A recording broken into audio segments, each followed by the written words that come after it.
So we just got an unexpected phone call saying that we have chickens at the post office, but we're an hour and a half out. So we had somebody go pick them up for us. We just collected them back, not having a brooder set up at all or anything ready for these chickens yet. So now we are setting up, getting everything ready to go. Life comes at you really quick sometimes. Sometimes you're ready for it, sometimes you're not. But that's one of the things sometimes that's the beauty in life, is just the unexpected. You never know what you're gonna get, you never know what's gonna happen. And it's all about how you respond to those moments when those things go on. We're getting everything around here, and let's get ready to welcome home some new baby chicks to our small farm.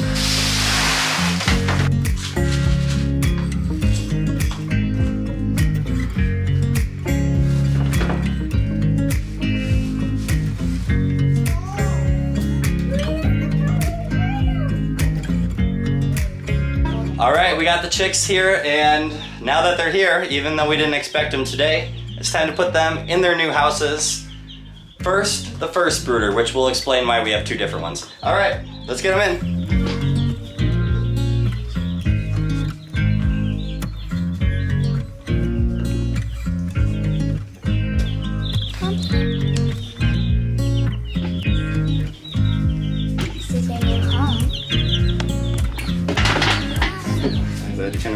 All right, they're all in their new homes, and this time we wanted to make sure we didn't have just one brooder, but we have two different brooders here for the meat chickens to split them up. We have 25 of these guys here, and last time we put all 25 inside this tote, and we did end up losing about 3 to 4 Cornish cross throughout the whole process, and about 3 of them during their time here being in the brooder. One of them, before we even got them, they died in the mail. And this time around, we wanted to make sure that they were gonna have enough space. So we made the decision to go out, and we really didn't need much extra stuff. The only thing we needed was another heat plate. We only owned one of these, and this is something that we've always enjoyed, the heat plate. As you can see, all of them are warming up because they've been in that box and they have just had each other for heat. So they're probably enjoying the nice heat over here. Although these guys over here, they seem to be roaming around, so I guess I don't know what the difference is of why these guys are and those ones are not. But making sure they had enough room was definitely high on our priority list this time around. We always try to do that the best that we can for animals, make sure that they are in the best living situations we can possibly give. They got their water, they got their food. Normally we might dip one of their beaks in, so what I mean by that is that you would grab one of these guys and then you just kind of dip their beak in the water here, so that they know the water. As you can see, he's trying to eat a little bit. And then you put them back in here. And then as long as you get a few of them to know where that water source is, the other ones will teach the other ones, and then you'd be okay. As, look, now he's out saying, oh, that tasted pretty good. Yeah, you gonna go get some more water? Or you gonna go curl up with your friends? All right, curl up with your friends. There you go, fill that gap. So, that was a crazy night. It's kind of late. We didn't even get to have dinner yet because we had to go to the store. We had to get them picked up from the chiropractor office that's around here. Now we can finally relax a little bit. The chickens seem to be doing good. These guys over here are already having a snack. So it's time to rest up a little bit, and then we'll catch up and see how they're doing tomorrow. Usually if you're gonna have chickens that aren't doing good, you're gonna notice that here in the first few days. So we'll keep an eye on them. They seem to be fine. They have all the stuff they needed.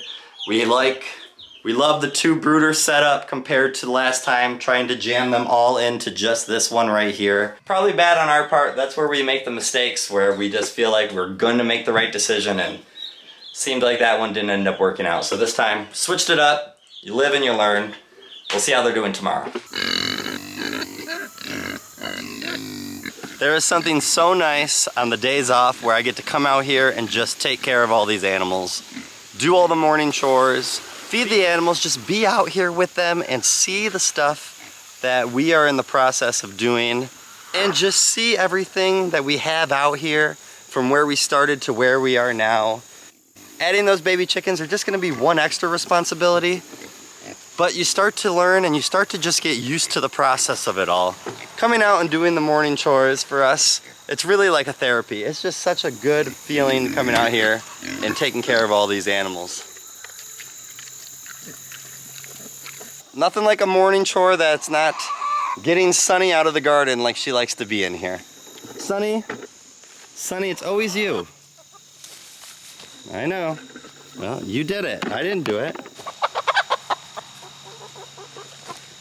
And we have cut her wings.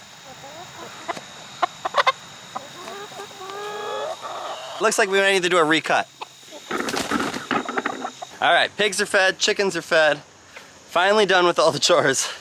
As much as you enjoy them, it does take some more time, and you got to think about whenever you want to add something, whether it be to a garden, whether it be animals, you're adding that to your plate. So adding these meat chickens will be extra work for us, and we understand that. So make sure you do too before you just do something like this.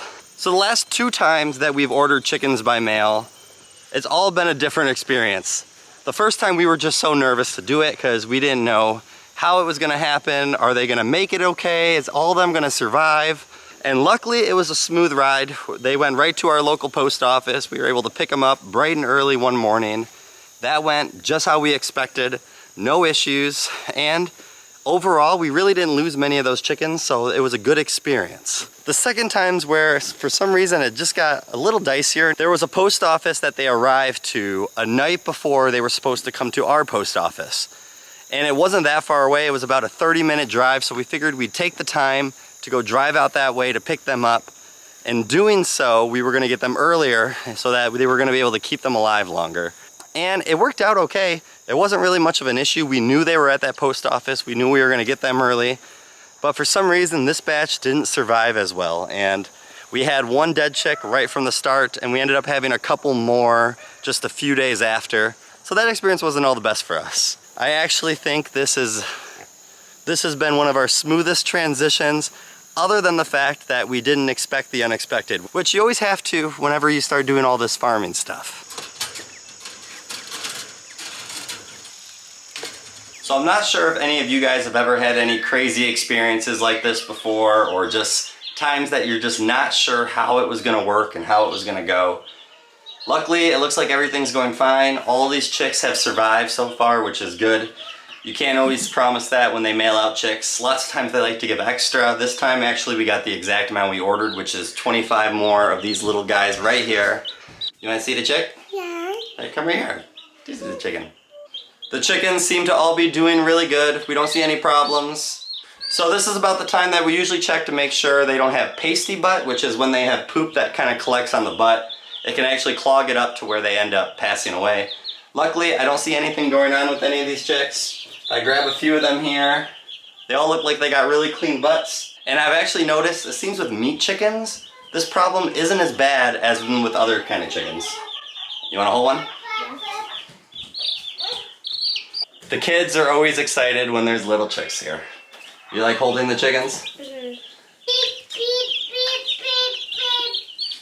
They're only gonna spend time in here for a couple weeks, and then we're gonna get them right outside because the weather is already hot. This is the best time to do it, is towards the end of summer so that we can process them when fall time is, so it will be nice and cool when you process, but still nice and hot so you can get them outside sooner and quicker. Because the quicker that we get these guys onto grass is always the better. They like them when they're inside because they can just come in here and come see them right here. Plus, when they're inside, they're baby chicks. When they're outside, that means they're starting to get bigger. So they're harder to hold, and if you've ever had a Cornish cross chicken, they're not the best chickens that you want to hold anyways. The only problem I see with getting them outside this time around is actually kind of hoping to utilize this little chicken tractor that we made here, which is just kind of a makeshift one. If you guys previously watched, the reason that we can't use this one is that we just put in 4 Splash Moran roosters, which they're all hiding in the back. And we just made them a little bachelor pad with the 4 of them in there. And that's because we didn't want so many extra roosters in our main flocks. And now the problem is, all we're gonna have is this one chicken tractor, which we made here about last year, probably about 1 year old, maybe a little older than 1 year. I do wish there was a little more space inside here. And if we're gonna have all 25 chickens this time around, just like having 2 separate brooders, it would be nice to have 2 tractors as well. This chicken tractor, like I said, it's held them pretty well last time around. There was quite a bit in here.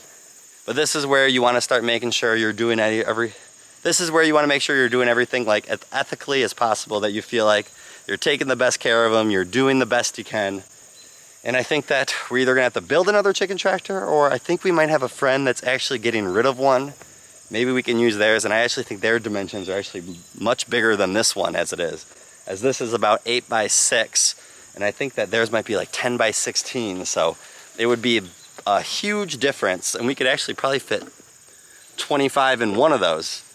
But for now, that would be the chicken tractor. When they're small, it's not a big deal, but towards those last couple weeks, anyone that you know and you raise chickens for meat, they get big, quick, and fast, and that thing might not just do it.